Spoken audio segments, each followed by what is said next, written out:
howdy from Texas. It is the 12th of December, midnight here at South Padre Island. I am reading some more from the real Frank Zappa book, as you know. This is the second part of Drool Britannia, whatever. And I'm having problems with my sponsor, Ocean Spray. Not only that, I mean, we are like almost directly between Thanksgiving and Christmas, and it is time that people are starting to stock up on their cranberry products, and I really don't know what to say about Ocean Spray at this point, but I do have a lot to say about the Microsoft Surface Book 2, which I bought brand new in 2018. And this is the $2,400 version, including the fancy pen. And $2,400 bought me a piece of shit that has had me doing this project, this particular clip, the third fucking time, because it systematically wants to delete some of these video files that I put in here. That seems to be one of the only things this piece of shit can do.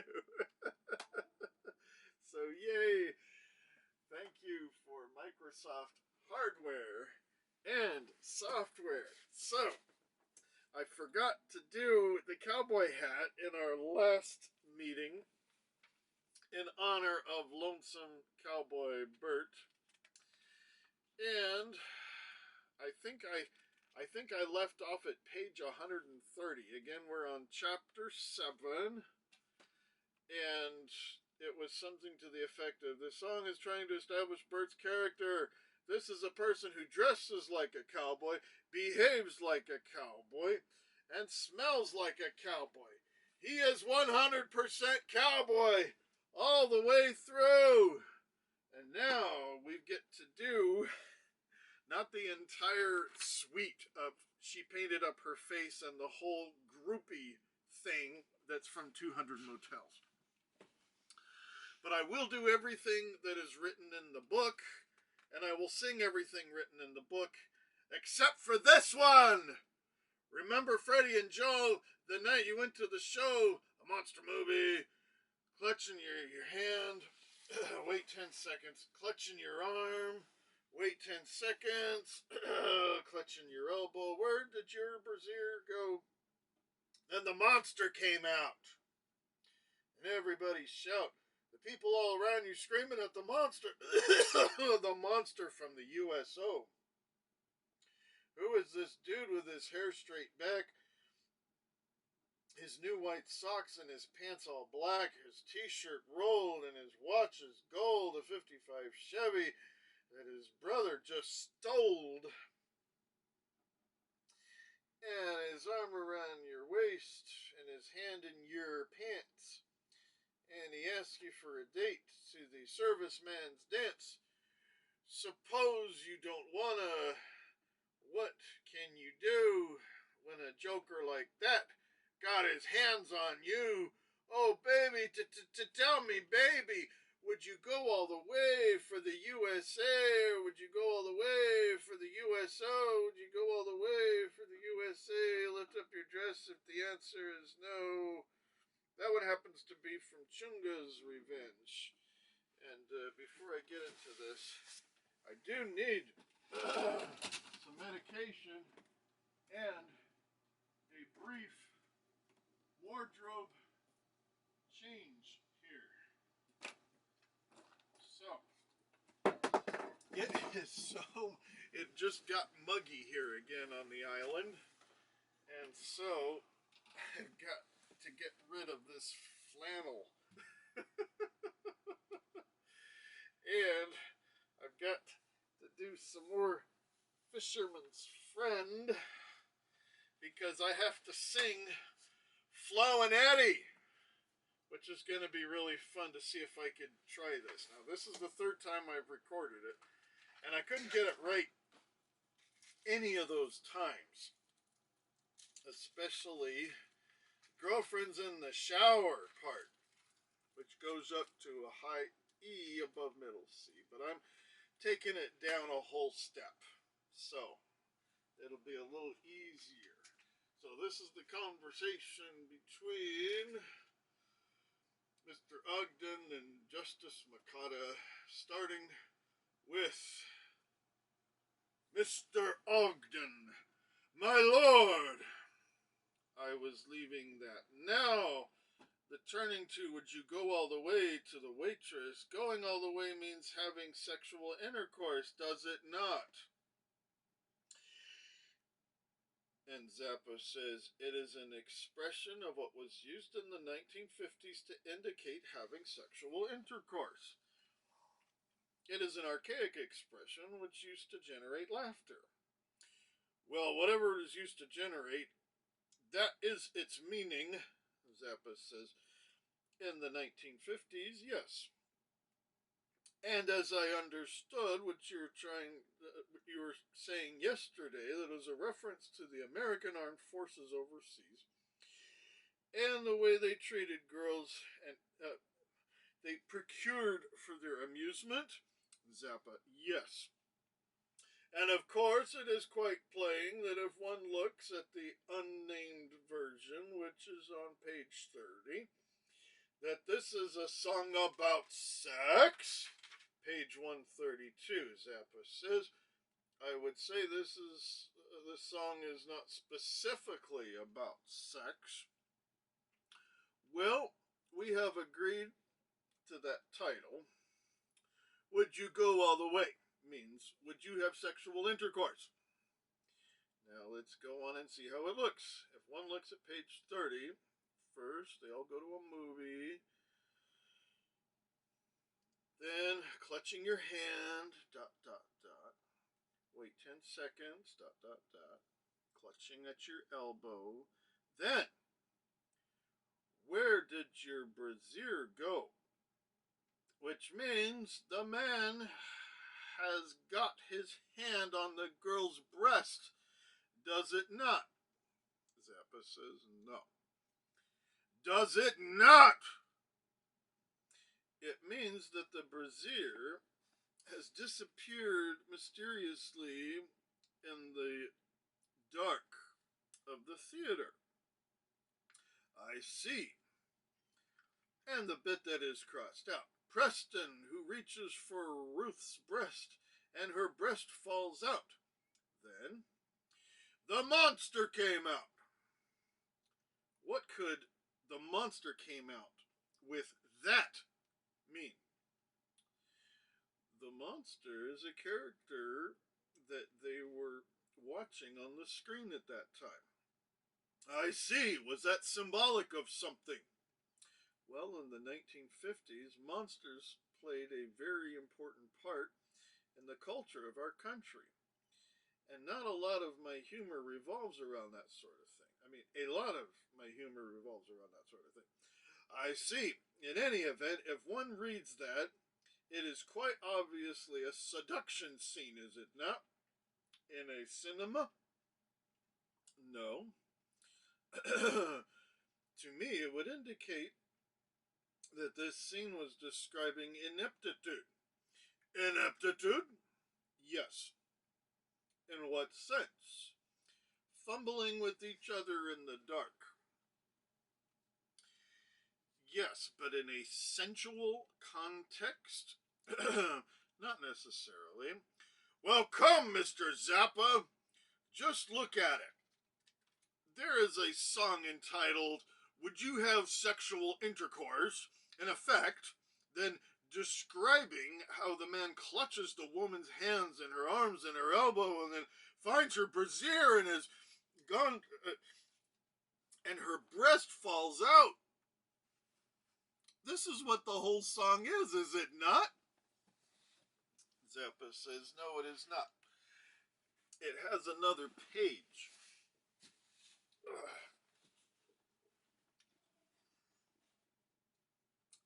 Mr. Justice Makata says, I am sorry. I had not seen that.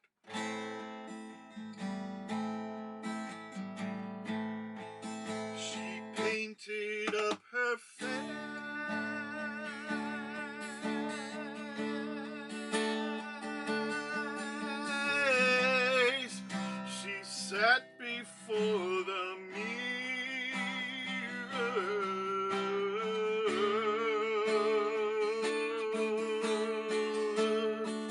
She painted up her face.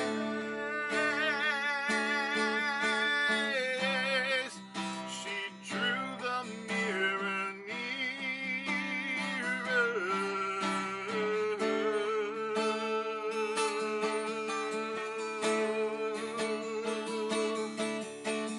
Practicing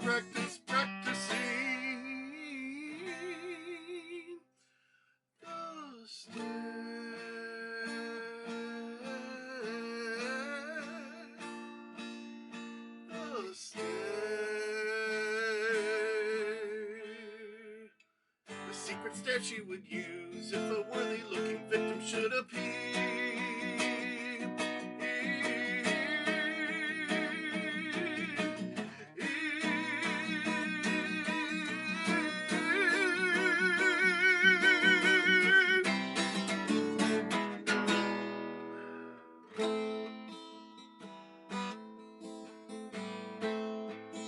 The clock upon the wall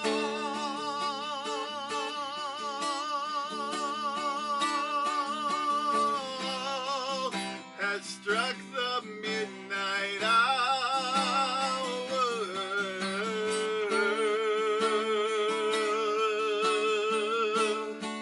She finishes her call. Her girlfriend's in the shower.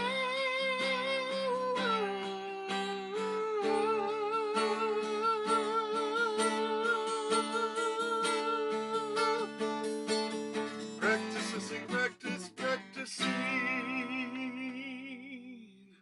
Half a dozen provocative squats.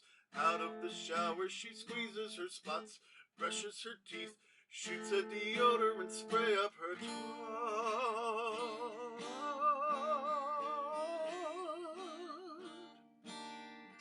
It's getting her hot.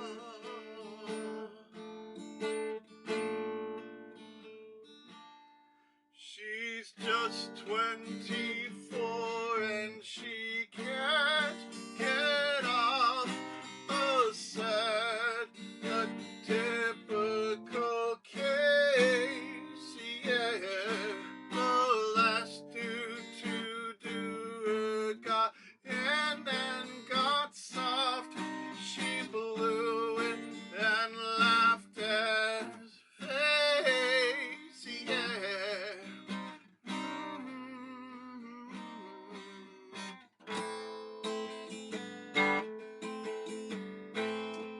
She chooses all the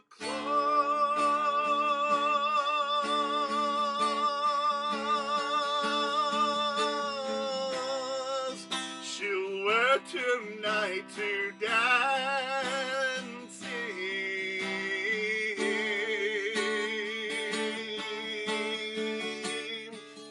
The places that she goes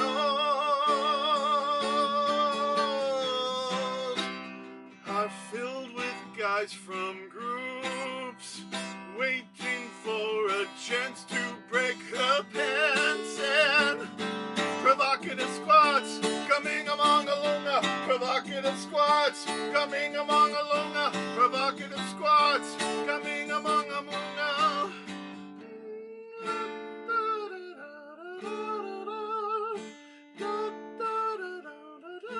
Well, at least there's a sort of a choice there.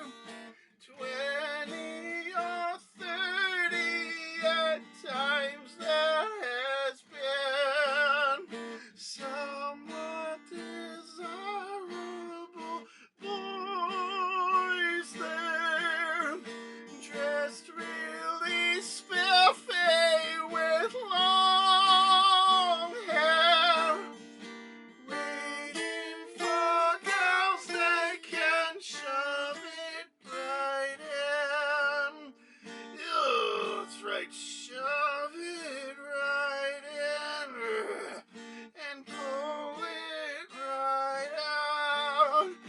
shove it in again. Ugh. Mr. Ogden says, now, my lord, I turn to, she painted up her face at page 51 to the witness. So far as the first page is concerned, I need not to ask anything, but turn over to page 52, please. This is the groupie's room. It says, does it not? Yes. Halfway down, one sees half a dozen provocative squats. What does that mean? This is a reference to a girl preparing various ways which she will make herself attractive to the rock and roll musicians that she is going to see at the bar. She is practicing postures which will draw attention to her at the bar. And what is a provocative squat? That would be a squat that is a semi-kneeling position that could be executed during a dance, or if she was going to the bar to dance on the dance floor. It is indicating that the girl intends to go to a place where the boys are and dance in such a way that she will attract their attention. The theme of the song is this, is it not? That the girl has not been able to have completed sexual intercourse. If you just want a general impression of what the song is about, it is about unhappiness. That is the real theme of the song.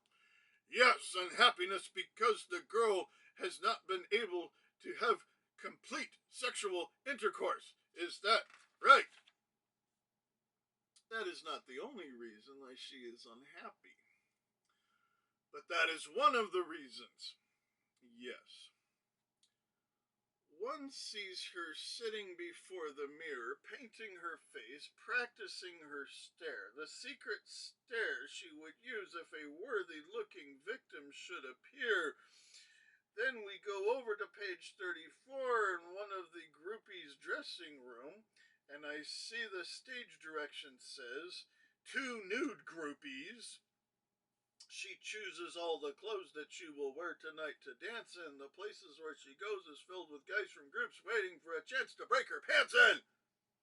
Her what? Oh, no, I'm sorry. The places where she goes are filled with guys from groups waiting for a chance to break her parts in. And then Zappa asks, her what? Is it not parts? Pants. On it goes. At least there was a sort of a chance there. 20 or 30 times there has been some desirable boys there, dressed really spiffy with long hair, waiting for girls they could shove it right in. That, of course, means sexual intercourse, does it not? Yes, that does. Yes, it means shoving it in. It means the penis going fully into the vagina. Yes, that is true. Then over to the next page, there is a clock striking midnight and the girlfriend practicing provocative squats, squeezing her spots, brushing her teeth, shooting a deodorant spray on her body. She is just 24. Is that a reference to her age? Yes. She can't get off. Getting off, meaning in this context, what? Quote, getting off, end quote, in this context indicates that she has trouble achieving an orgasm. Mr. Justice Makata, she has what? She has trouble achieving an orgasm, a sexual climax, Mr. Ogden. And reciting that the last man who tried to have sexual intercourse with her lost his erection. That is what it means. is it not? That is right. He lost his erection. Mr. Ogden, my lord, that is at the bottom of page 35. The last dude to do her, got in and got soft. And then to the witness. So, he lost his erection and therefore could not give her sexual satisfaction and gratification, causing her to have an orgasm. Is that right? Zappa says yes. Do you regard that as objectionable or not for young boys and girls of, say, 14? Zappa says no. Or 11? No. Or 9? In some instances, that might be problematical. The final verdict. Justice Makata decided that, my paraphrasing, the material was not obscene. 2. The Albert Hall had, in fact, breached its contract. But 3. The Albert Hall is a royal institution. It would be improper for an American musician to prevail in a case like this. So, Yankee, go